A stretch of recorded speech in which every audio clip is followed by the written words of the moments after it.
दोस्तों good morning. Gyandeep mind power में आप सभी का स्वागत है। आशा रखता हूँ कि आप सभी अच्छे रहे और स्वस्थ रहे। तो यहाँ पर मैं स्टॉक ऑप्शन को लेकर बहुत सारी चीज़ें लोगों को समझाता हूँ। ऐसे तो मैं पहले ही बता दूँ कि मैं यहाँ पर सेबी रजिस्टर नहीं हूँ, लेकिन एक चीज़ मैं आपको ज़रूर बता देता हूँ कि मैं सेबी रजिस्टर जो ब्रोकर है उनके साथ मैं एसोसिएट हूँ। मतलब कि आपको मेरी सारी डिस्क्रिप्शन के अंदर एंजल की आपको मिल जाएगी। सब आपको एंजल की लिंक मिल जाएगी उसके अंदर। आईएफएल के अंदर भी सब सब ब्रोकर हूँ मैं। और अभी अभी एक कंपनी जो नई ज्वाइन की है मैंने, ACML। और ये ACML के अंदर मुझे टर्मिनल वगैरह सब कुछ मिल गया है मान लो। तो इस टर्मिनल के हिसाब से जो कोड मिला है तो उस कोड के हिसाब से इसके अंदर मैं डीमेट ओपन करवाता हूँ ACML के अंदर।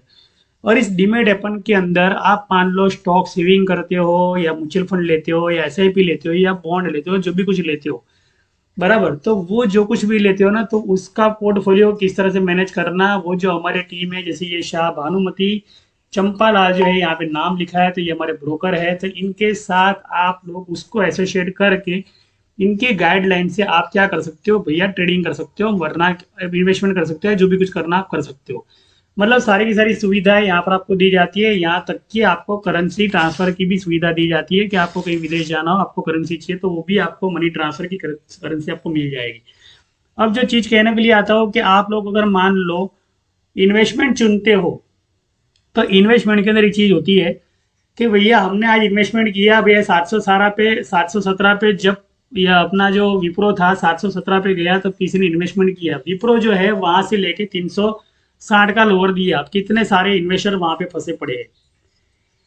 बहुत सारी ऐसी कंपनियां हैं जहां पर लोग निवेश करते हैं और फंस जाते हैं, और 3-3 साल तक उनके स्टॉक के अंदर कोई भी मूवमेंट नहीं होती है, वरना लॉस बुक हो जाता है। मतलब कि कुछ लोगों को ये शिकायत है कि मैंने स्टॉक लिया और मेरा जो है ना यहाँ पर लॉस हो गया।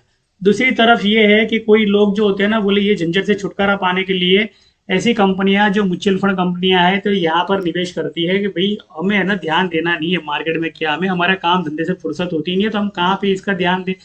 तो वो लोग क्या करते हैं म्यूचुअल फंड में वो निवेश करते हैं। और म्यूचुअल फंड की पॉलिसी मैं आपको बताना चाहता हूँ, उसके लिए आज का बैंक रेपो रेट मैं आपको बताना चाहता हूँ कि बैंक रेपो रेट आज का क्या है।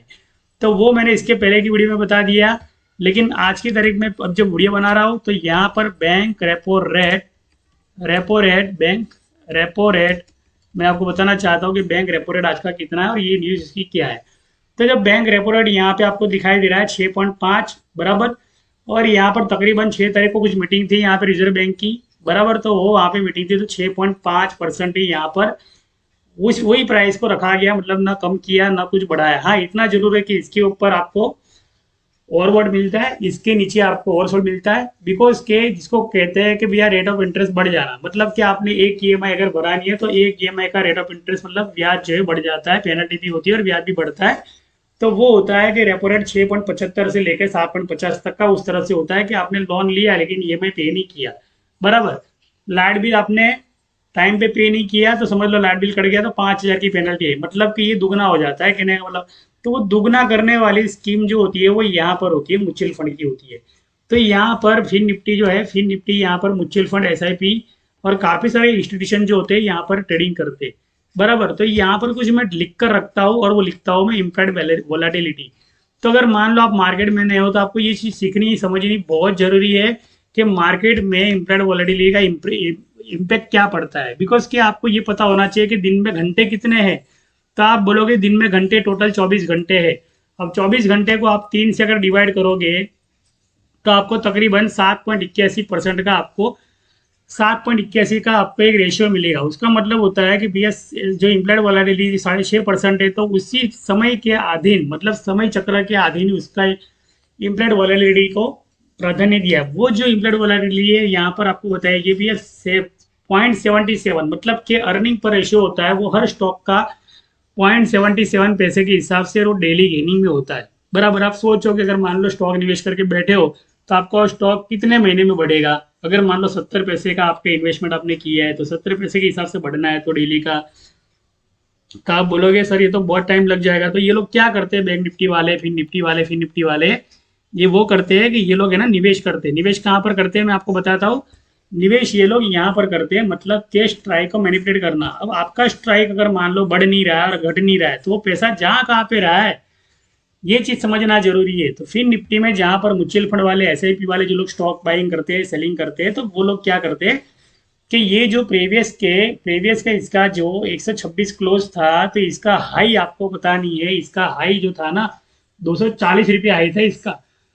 मतलब के 240 रुपये से जो गिरा, सी का मतलब कॉल, मतलब आपका जो स्टॉक था, जो भी आपने सिलेक्शन किया था, वो परसों जो था ना 126 रुपये में था, समझो। 126 रुपये पे आपने प्रॉफिट बुक नहीं किया, सीधा वो प्राइस गिर गया।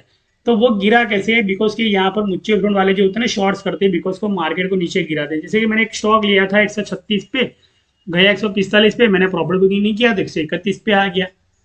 मतलब कि ये चीज आपको ध्यान में रखनी जरूरी है कि कहीं आपको अगर मान लो 2.5 दिन में मुनाफा मिलता है तो आप बुक कर लो, बराबर। तो बिकॉज के पीछे के जो 2.5 दिन होते हैं वो रिजेक्शन के दिन होते हैं, बिकॉज की पीसीआर का सेटलमेंट करना होता है ना। जैसे कि भी मैंने बोला आपको कि भाई 1/3 हिस्सा दिन का होता है, तो वो 1/3 हिस्सा अगर टॉप गेनिंग में कंटिन्यू 4 दिन तक जा रहा है ऊपर, तो बाकी के 2.5 दिन क्या करेगा? रिजेक्शन में आएगा कि नहीं आएगा? सीधे सीधे खाया है तो थोड़ा पेट तो खाली करना पड़ेगा ना, ये वाली साइकोलॉजी काम आती है। मतलब के फिन निफ्टी का ये कॉल 240 का पिछले दिनों में था, वो पिछले दिनों का जो हाई था, सीधा इसने 62 का लो दिया। मतलब कि मैं इस स्ट्राइक पर खड़ा था और मैंने प्रीमियम 161 में बाई किया था, और आराम से मैं खड़ा था इस स्टॉक के ऊपर, इस प्रीमियम के ऊपर। और इस पर मैं इसके पहले वीडियो भी बना चुका हूँ, और इस प्रीमियम के ऊपर मैंने एक भी रुपया लॉस बुक नहीं किया। ये सबसे बड़ी खेल की बात है। और आप देख लो कि ये लॉस बुक मैंने किया नहीं, और मेरा सीधा प्रॉफिट ही चल रहा है यहाँ पर। ऊपर से जो 8,200 रुपया आपको माइनस दिख रहा है, ये मेरा प्रॉफिट है।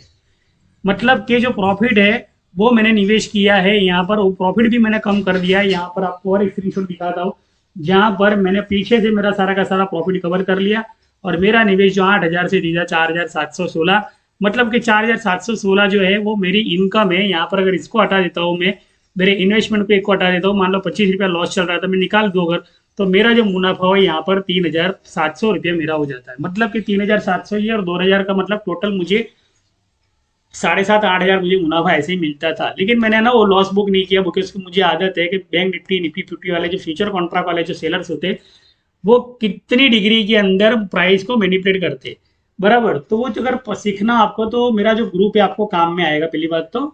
और मेरा नंबर भी आपको काम में आएगा, डिस्क्रिप्शन में रखा हुआ है, वो आप ले लीजिएगा, यहाँ भी मैं आपको लिख के दूंगा, वहां से भी आप लिख सकते हो।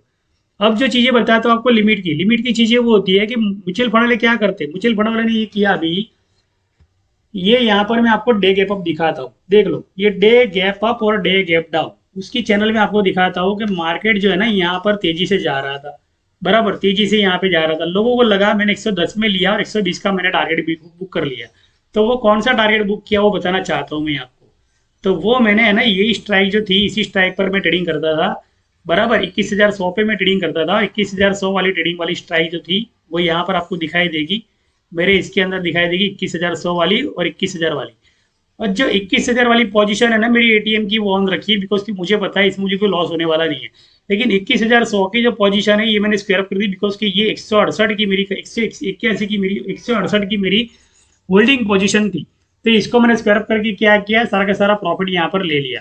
दूसरी चीज है कि ये पोजीशन मैंने ना 90 रुपीज पे मैंने लिमिट लगाई थी इसकी, और ये इसका प्रॉफिट बुकिंग मैंने 120 पे कर दिया था। जैसे 120 पे प्रॉफिट बुकिंग किया मैंने, वैसे मैंने यहाँ पर मेरे ग्रुप के अंदर कहा कि यहाँ पर इसकी लिमिट जो है 90 की लिमिट है। जैसे सुबह सुबह मॉर्निंग के अंदर मैंने लिमिट बोला कि भैया अगर मार्केट गिर रहा है तो 80, मेरा 181 का प्रीमियम हो या 161 का प्रीमियम हो, वो गिर के डेली इम्प्लाइड वॉलेटिलिटी के हिसाब से 82 पे लोअर देगा, और 82 के बाद में वो 61 तक लोअर खाएगा, एसएल खाएगा, और 61 से लेके जब बाइंग आएगी तो तेजी आएगा तो 127 का आपको हाई मिलेगा। मतलब कि उनको कोई लॉस नहीं है। वो लोग जिस तरह से प्राइस स्ट्राइक लेते हैं, मैंने यहाँ पे 4 क्वांटिटी ली, ऊपर मेरी एक ही क्वांटिटी ऑन थी।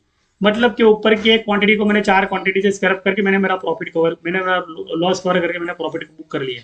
तो इस तरह का आप लोग है ना, मान लो लॉस कवर स्ट्रेटेजी को सीख सकते हो और समझ सकते हो। सिर्फ फर्क इतना है कि आपकी खाते के अंदर फंड होना चाहिए। ऐसा नहीं कि 100 टका फंड और 100 टका फंड लगा दिया। मेरा जो पोर्टफोलियो मैनेजमेंट होता है वो 20/80 के प्रिंसिपल पे होता है। पहले मैं बता दूं कि अगर मान लो मैं यहाँ पे ट्रेड ले रहा हूँ, तो मेरे डिमेट के अंदर मुझे कम से कम 50,000 रुपया होना चाहिए। तो मैं ट्रेड लूंगा 10,000 का और खड़ा रखूंगा, मैं 8,000 का ट्रेड खड़ा रखूंगा, जिसमें मुझे कोई रिस्क नहीं है खड़ा रखने में, समझ लिया। तो इस तरह से अगर ट्रेडिंग करोगे तो कोई लॉस नहीं है आपको। तो मैंने दूसरा जो लॉट लिया यहाँ पर, जैसे 60 वाला 120 पे चला गया, तो 120 वाला क्या करता है, 120 वाला 90 की लिमिट पे आता है। मतलब कि वो 90 की लिमिट पे आया, 90 की लिमिट के बाद में सीधा 105 चला जाता है। मतलब कि 105 का मैंने सेल ऑर्डर लगा दिया तो 127 पर चला गया वो, और 127 का जो टारगेट था, लोग बोलते थे कि 100 120 रुपया आया, 100 रुपया आया। तो लोग जो बोलते हैं ना कॉल प्रोवाइडर लोग कि 127 जाएगा, 127 जाएगा, ये उड़ेगा, ये उड़ेगा, तो उन सारी कॉल प्रोवाइडर लोगों को झूठा साबित करने के लिए मार्केट क्या करता है, बीच का रास्ता लग देता है, 90 रुपीज पे डे गैप डाउन कर देगा। डे गैप डाउन का मतलब कि डे गैप डाउन हुआ बराबर, इसको डे गैप डाउन बोलते हैं। ये ऊपर से सीधा पट्ट देके नीचे गिरा, नीचे गिरा तो मेरा 90 रुपीज का लो लिमिट जो था यहाँ पर हिट हो गया, इसको डे गैप डाउन बोलते हैं। और जैसे मैंने यहाँ पर बुक किया, सीधा मार्केट वापस पीवोट पे चला गया। इस पर पीवोट लिखना जरूरी है, क्रॉस चैनल बनाना बहुत जरूरी है। जैसे ऊपर गया वापस से डबल बॉटम पे वापस आया, मतलब कि मैंने यहाँ पर ऊपर एक कॉल की लिमिट लगा के रखी है कि जो प्रीमियम मेरा 161 पे प्रीमियम चल रहा है, मैं लेके बैठा हूँ, तो उस प्रीमियम का बॉटम जो है ना 128 का उसका बॉटम है, और 128 का बॉटम लेने के बाद में 115 का उसका दूसरा लोअर है। मतलब कि मार्केट अभी 318 को 318 का मेरा जो लोअर है ना वो दे देगा, और मेरा लोअर देखिए, मेरा सारा प्रीमियम लेके वो क्या करेगा, तेजी कर देगा, मतलब वो मंदी नहीं करेगा पहली बात तो। बिकॉज के दिन के अंदर एक बार होती है, दिन के अंदर 24 घंटों के अंदर, जैसे आज के दिन मान लो भी मार्केट ने बेरिश ओपन किया है ना, तो कल के दिन मार्केट में क्या करेगा, बुलिश खड़ा कर देगा, मतलब कि मार्केट में तेजी आएगी। मतलब क्या है कि अगर मंदी करनी है तो कल की आफ्टर तेजी के बाद में आपको मंदी मिलने वाली है, सीधी मंदी मिलने वाली नहीं है। आशा करता हूँ इस वीडियो के साथ मेरी वाणी को विराम देता हूँ। अगर मेरा आपको नंबर चाहिए तो यहाँ पर कहीं मेरा नंबर लिखा होगा, ये रहा ऊपर मेरा नंबर लिखा है, और ये नंबर है ना आपको आपके मोबाइल में सेव करना है, और आपको हाई करके ये जो कोर्स है पूरा का पूरा, देखो मैं सेबी रजिस्टर नहीं हूँ, लेकिन फिर भी एजुकेशन को ये नहीं कहता है कि आप किसी को नहीं सिखा सकते। हाँ, कॉल प्रोवाइड नहीं कर सकता, लेकिन इतना जरूर बता सकता हूँ कि आपको इशारा जरूर कर सकता हूँ कि भैया ये लिमिट है, आप लिमिट पे काम करो। आपको बीच में कहीं भी घोड़ा दौड़ रहा है तो उड़ के बैठने की जरूरत नहीं, बिकॉज कि हम लोग जो है ना सुपरमैन नहीं है पहली बात तो। अगर मतलब घोड़ा दौड़ रहा है या पतंग उड़ रही है और पतंग उड़ती है और हम पकड़ के उसको पकड़ने के लिए जाते हैं छत से, तो क्या होता है मुझे बताओ। चलो, आपको रिप्लाई देना है कि भाई छत पे से आपने पतंग देखी और पतंग कट के जा रही है, और आपको पतंग पकड़नी है, और छत की पिल्लर पे आए और छत की पिल्लर से आपने छलांग मारी, तो क्या होगा मुझे बताओ। चलो, तो सिमिलरिटी मार्केट में वही है, सपोर्ट रेजिस्टेंस। जब टारगेट आता है तब एंट्री नहीं होती है, यानी इमोशनल एंट्री नहीं चाहिए यहाँ पे, यहाँ पे प्रोफेशनल एंट्री चाहिए। जो जो हमारा बैंक है उसने खुद ने रेपो रेट यहाँ पे दिया है, तो भैया इसके बाहर हम लोग क्यों जाए। चलो मुझे बताओ, अगर मुझे प्रॉफिट इतने में ही अच्छा देता है, 3 स्विंग के अंदर मुझे प्रॉफिट अच्छा मिलता है, तो मैं ज्यादा ब्रेकआउट किया, ज्यादा लॉन्ग की आशा क्यों रखूं, मुझे बताओ। चलो, मुझे मेरी लिमिट में अगर मुझे कमाने मिलता है तो इससे ज्यादा मैं लालच क्यों रखूं। तो मेरे 365 दिन की जो दिन है और उसके 252 दिन का जो ट्रेडिंग सेशन है, तो ये 252 दिन के ट्रेडिंग सेशन के अंदर 180 दिन ही मुझे ट्रेडिंग करना है। तो 180 दिन के अंदर अगर मैं मान लो ये बैंक के रेपो रेट के हिसाब से मैं ट्रेडिंग करूंगा ना, और इम्प्लाइड वॉलेटिलिटी के हिसाब से ट्रेडिंग करूंगा ना, तो मुझे ना सक्सेसनेस साबित होगी। तो मुझे ऐसा लगता है कि भारत पे सीखना जरूरी है, बिकॉज कि भारत है ना, एक तरह से बोलते हैं ना कि गरीब देश हो। गरीब देश क्यों है मैं आपको बताता हूँ। भारत गरीब देश इसके लिए है बिकॉज कि भारत में है ना जो एजुकेशन की है ना बहुत ही कमी है। मान लो स्टॉक मार्केट में आपको बोलो, तो स्टॉक मार्केट में यहाँ पर सीखने समझने वाले लोग है ना इतने सारे, वो है ना समझ लो भाई जानना ही नहीं चाहते। पहली बात तो भैया स्टॉक मार्केट का ना इसको तो दूर रखो। अरे भैया मैं ये बोलता हूँ, स्कूल में पढ़ने जाते थे जब हम समाज विज्ञान पढ़ते थे, भूगोल पढ़ते थे, आज वो भूगोल देखो कैसे काम आ रहा है भैया। इस रोड से वो रोड पे ट्रेन निकलने वाली है, उस रोड से उस रोड पे ये निकलने वाला है, वो निकलने वाला है। मतलब कि आप देख लो कि भारत देश कहाँ जा रहा है और हम कहाँ जा रहे हैं। मतलब भारत देश कल को तरक्की करेगा, लेकिन हमने कभी ये तय नहीं किया कि हम हमारी उन्नति करेंगे। आज भी हमारे पास प्रॉब्लम एक ही है कि लोन की ईएमआई भरने के पैसे नहीं है और लाइट बिल भरने के पैसे नहीं है। ये चीज हमारे साथ हो रही है। मतलब कि सारा जो इनकम है ना, वो इनकम यहाँ पे टूट टूट कर नीचे जा रहा है। दूसरी चीज के कर्ज बढ़ रहा है, तीसरी चीज के भाई खत्म हो रहे हैं हम लोग। मतलब भारत विकास करेगा लेकिन हम जो है ना पीछे की तरफ जाएंगे, तय कर बैठे। इसलिए ना सीखना बहुत जरूरी है मार्केट के अंदर। अगर मार्केट को सीख लिया तो समझ लो इक्का बन गए। लारी वाला हो, चाय वाला हो, साइकिल वाला हो, रिक्शा वाला हो, कोई भी हो, इन्वेस्टमेंट उसको सीखना जरूरी है। आने वाले दिन के अंदर उसी का राज चलेगा जिसको इन्वेस्टमेंट करने आएगा। जिसको इन्वेस्टमेंट करने नहीं आता वो बेचारा जो है ना साइकिल होगा तो साइकिल से उतर के पैदल चलना शुरू शुरू कर देगा। ऐसी हालत भारत में इन गरीब लोगों की होने वाली है। आशा करता हूँ सीखे समझे उसके बाद में ट्रेडिंग करे। बिना सीखे समझे अगर मान लो ट्रेडिंग किया तो मान लो कहीं से मुश्किल से 5-10 हजार रुपये लेके आए हो ना, और चोरी छुपे मान लो मेरी वीडियो देख के आप कुछ लिमिट लगाना सीख गए, तो भी 2-3 बार पास होगा, चौथी बार आपका फेल हो जाएगा। बिकॉज कि अलादीन का चिराग ये कहता है कि भैया 4 बार भी नहीं तेरी तमन्ना पूरी कर दे, 5वीं बार जो है ना भैया तुझे नुकसान होने वाला है। मतलब कि कभी भी है ना चोरी का ज्ञान है ना वो हमारे घर के जैसे बाहर कदम रखते हैं तो वो दरवाजे तक ही होता है, उसके बाहर वो कदम नहीं जाता है। मतलब चोरी का ज्ञान कभी काम में नहीं आता है। आशा करता हूँ कि भैया है ना, ऋण देना सीखे लाइफ में। मैंने ऋण दिया है तो आप भी दे, अगर आपने ऋण दिया तो आपको कोई ऋण देगा, ये परंपरा चलती आएगी। लेकिन किसी को ऋण देने की नीयत ही नहीं रखोगे तो फिर धंधा कैसे आगे बढ़ेगा, मुझे बताओ। चलो, तो आशा करता हूँ सीखे समझे। जिस तरह से ये आज के पोर्टफोलियो में मैंने प्रॉफिट निकाले हैं और जो प्रॉफिट मैं आपको दिखा रहा हूँ, ये जो टोटल मेरा इन्वेस्टमेंट है, टोटल मेरा इन्वेस्टमेंट जो मेरा प्रॉफिट इन्वेस्टमेंट में लगा है। दूसरी चीज की जो इन्वेस्टमेंट में करता है, एक ही स्ट्रेटेजी है कि भी मेरा आज का फंड मेरा निकल जाना चाहिए बस। मतलब आज मैंने अगर 10,000 लगाया तो मेरा 10,000 निकाल के 5,000 को मैं प्रॉफिट में लगाऊंगा। वही स्ट्रेटेजी भी यूज करना है, लाख रुपया हो, 10 लाख रुपया हो, 50 लाख रुपया हो, 1 करोड़ रुपया हो या 100 करोड़ रुपया हो। ये FII DII की यहाँ पर स्ट्रेटेजी यही कहती है, बराबर। तो आशा करता हूँ सीखे समझे उसके बाद में ट्रेडिंग करें। बिना सीखे अगर ट्रेडिंग किया तो लॉस जितना है ना, सीधा एक ही बटन दबाओगे, लॉस बुक करना पड़ेगा। बाकी लॉस बुक करके उसको अर्निंग में कैसे कन्वर्ट करना टाइम जोन के साथ, ये आपको कभी नहीं आएगा। थैंक यू दिनेश अग्रवाल, जय हिंद जय भारत।